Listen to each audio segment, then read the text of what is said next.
ICE has just killed another person, this time a 56-year-old blind man refugee who came to the U.S. and got his U.S. citizenship legally, and they falsely identified him to be an illegal immigrant. What happened to journalistic integrity? You lied like 5 times in 10 seconds. Like, it's insane. You've completely misrepresented basically everything about this case, you absolute scumbag. So let's go through it, claim by claim. ICE has just killed another person. Nope, not true. I'll get into the details in just a second. This time a 56-year-old blind man refugee. Blind man. Interesting framing, because he wasn't fully blind. There's a difference between legally blind and Stevie Wonder. Got his U.S. citizenship legally. Yeah, he did not get his U.S. citizenship. He was a refugee. Those are different things. And they falsely identified him to be an illegal immigrant.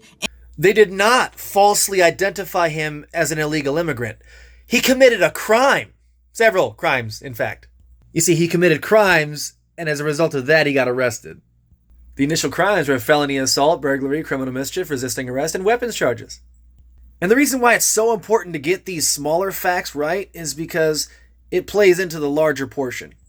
As a refugee, if you commit violent crime, that's grounds to revoke your refugee status. Ended up arresting him and sitting him in the immigration center, and then, inevitably, ended up getting forced to release him upon actually identifying him to be a legal U.S. citizen. Again, not a U.S. citizen. And they ended up dropping him off 5 miles away from his house at some random donut shop in the middle of nowhere.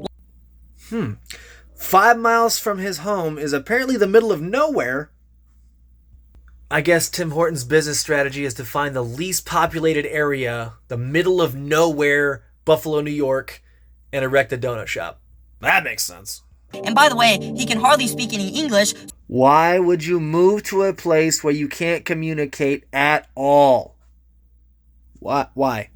Weird that of all the places on the planet, he chose the United States. I suggest you check out Myanmar or Burma on the map, and you let me know if there's another country that's close-ish, or at least more geographically close than the United States, that's also safe. So I'm going to go ahead and preemptively nip this in the bud. No, the expectation is not that he learns fluent English within a year. It's that he learns basic phrases so that you can actively communicate with somebody in the country that you're planning on living in. And the best part about this is, nobody is going to get any punishment. They won't even get a slap on the wrist. Yet nobody will be punished because nobody is responsible for his death but him. The people who arrested him falsely, identified him falsely to be an illegal immigrant.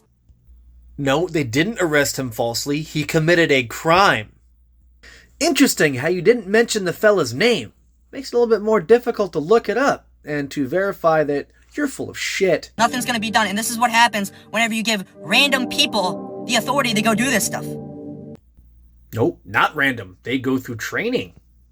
So, you disingenuously framed it like this. ICE killed an innocent 56-year-old blind man. Here's what actually happened. An illiterate shit stain from Myanmar Burma, Nuruk Amin Shah Alam, was somehow able to navigate the refugee process and do all the nearly year-long paperwork, but couldn't be bothered to use a few helpful phrases in English. Couldn't learn them. Couldn't do it.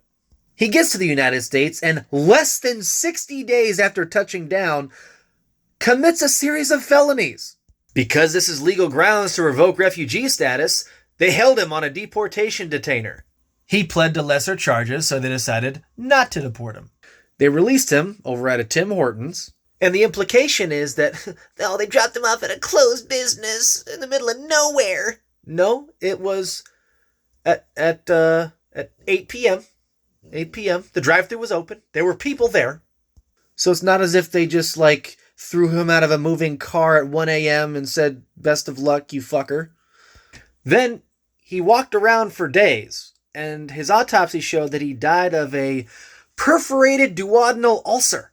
Now, I ain't no doctologist. I'm just a dumbass with a camera, so I had to look it up. Apparently, a duodenal ulcer doesn't just spring up over the course of a week. It's primarily caused by peptic ulcer disease. Peptic ulcer disease can be caused by Helicobacter pylori infection, chronic NSAID use, such as ibuprofen, naproxen, and aspirin, smoking, malnutrition, chronic illnesses, alcohol, and drug use. So when you say ice killed, the only way that'd be accurate is if an icicle stabbed him in the chest and perforated the ulcer.